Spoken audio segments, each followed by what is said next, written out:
Facebook ads and conversion rate. This is something that comes up a lot. A lot of people want to know what should the conversion rate be on their Facebook ads. So I'm going to share with you my own personal benchmarks that I use for my own Facebook ads when it comes to conversion rate. This comes after spending over $3 million in the last 12 months and even more money before that on my own Facebook ads.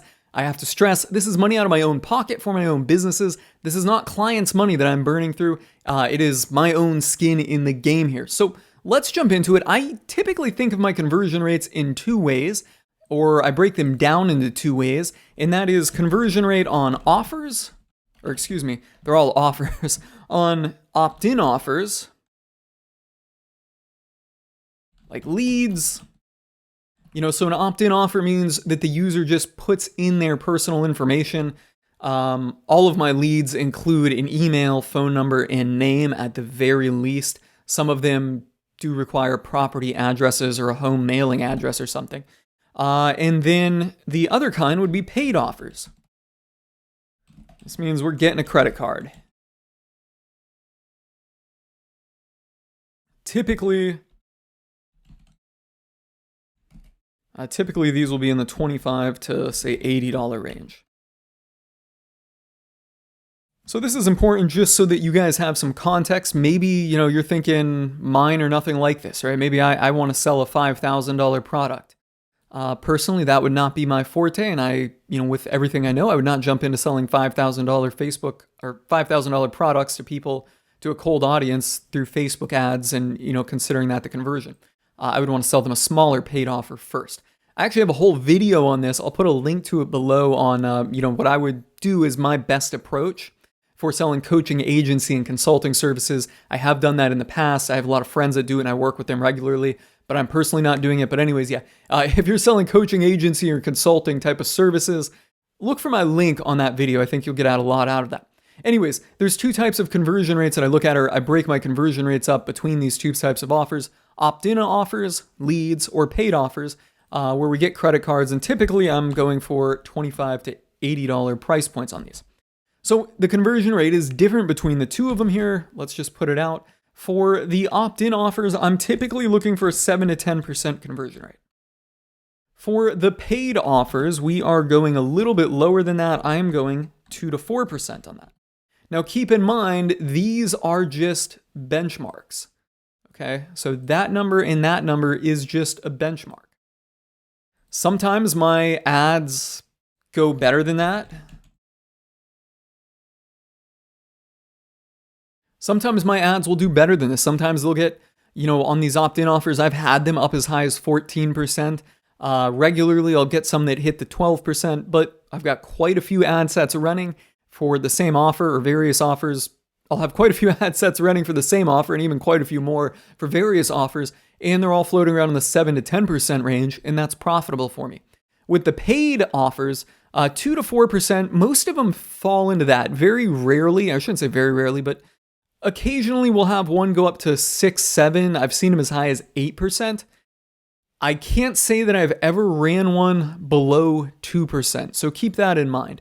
That's what I'm going for, and that's kind of my standard. But that said, conversion rate is kind of a vanity metric. What ultimately matters is cost per conversion. Right? So, if we're getting into budgeting here, and you really can't talk about conversion without talking about budget, because that's ultimately what Facebook ads is about, right? Or any type of advertising. You want to earn a return on that. So the cost per conversion is what really matters more than the conversion rate. Like, I can't stress that enough. Conversion rate doesn't really matter. The cost per conversion matters.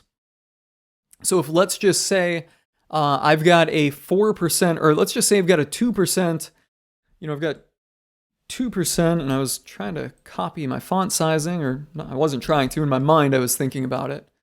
That didn't work. Let's just say you've got a 2% conversion rate,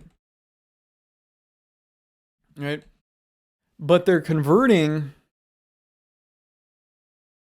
they're converting at 2% on a product that you're selling for $80, and the conversions themselves are going for $10 each.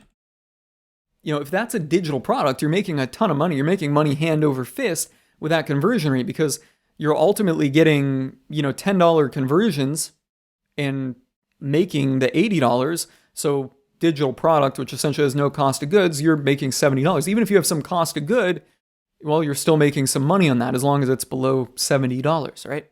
So yeah, cost per conversion is really what matters. This conversion rate is basically a vanity metric. I say basically, there are some exceptions to that. So there are some exceptions to that. So we'll talk about that now, I guess. What is the exceptions? We'll talk about when I use conversion rate. Right. Generally, I'm always going for my cost per conversion. I really don't pay much attention to my actual conversion rate. The only time when I would pay attention to my conversion rate is when I want to look for opportunities to optimize. Okay, so I typically review my ads once a week. That's literally all the editing I do on my ads is once a week. I typically take one day, look at all my advertising reports, and then I look for some opportunities. In that case, I will look at my conversion rate sometimes. Other times I might look at, ad sets where my cost per conversion has increased over time or something like that. But sometimes I'll look at my conversion rate and I'll just, go to my ad sets tab. And then I'll set it all to where I can see the conversion rate in my ads manager and literally go lowest to highest. And I will start with the lowest one and I will look at it and say, hey, do I have any ideas to improve this conversion rate? Could I improve my landing page? Could I improve the ad? Could I, put some social proof on my landing page? Is the landing page slow, right? Those are the things I look at. So I will look at the ones that have the low conversion rates and try to figure out ways to increase those. And I will usually work at the list from lowest to highest. Because if I've got something that's converting, at 10% or higher, I'm probably not going to have much luck increasing my conversion rate. Like I've probably worked my magic there. I've probably got a pretty good fit for the audience offer and creative. There's really not much I can do. But I'll use my conversion rate to start looking for places to optimize. I will not use my conversion rate to determine success. That is just a foolish thing to do. When it comes to determining success, mind you, it's misspelled. I'm not going to correct that because I do so poorly with this tool. Conversion rate does not determine success. I think we all got that here. When it comes to determining success, it is all about this cost per conversion right there. That is the real magic number for ultimately determining your success, okay? Once you have something that is successful or at least break even, then you can maybe look at increasing the conversion rate. But notice I didn't say I launch ad sets and then I look at my conversion rate. I said, no, I will look at my ad sets. That's going to be the ones that are running. I rarely create new ad sets. Right? Like my stuff remains unchanged for months at a time. Some of them years at a time. I will look at my ad sets, set it back to the last 14 days, see where I've had the lowest conversion rates, and then I will start looking for ways to improve those ad sets. That's typically the only place that I use my conversion rate. The big focus for me is on my cost per conversion, because as you can see from the math here, and we could do this in a million different examples, conversion rate doesn't matter. Personally, some of my ad sets, unless I thought of this topic and was going out there to look, I wouldn't even know what the conversion rates are on them because they're just printing money for me. So my conversion rate doesn't matter to me at that point. Anyhow, guys, these numbers here, when I consider my benchmarks for conversion rate, like I said, if I'm looking for something to optimize, I'll sort lowest to highest. Typically, my lowest few will be lower than these thresholds right here. And that is where I am going to either, look to optimize, or sometimes if they're just poor, I will just kill them. And let the audience resaturate. You know what I mean? Like maybe I've exploited my audience a little bit, turn them off for a couple of weeks, usually about 6 weeks to 2 months, quite a while, before I turn them back on. So yeah, those are my Facebook ads benchmarks there, guys. If you have any questions, drop them in the comments below. I'm signing off on this one.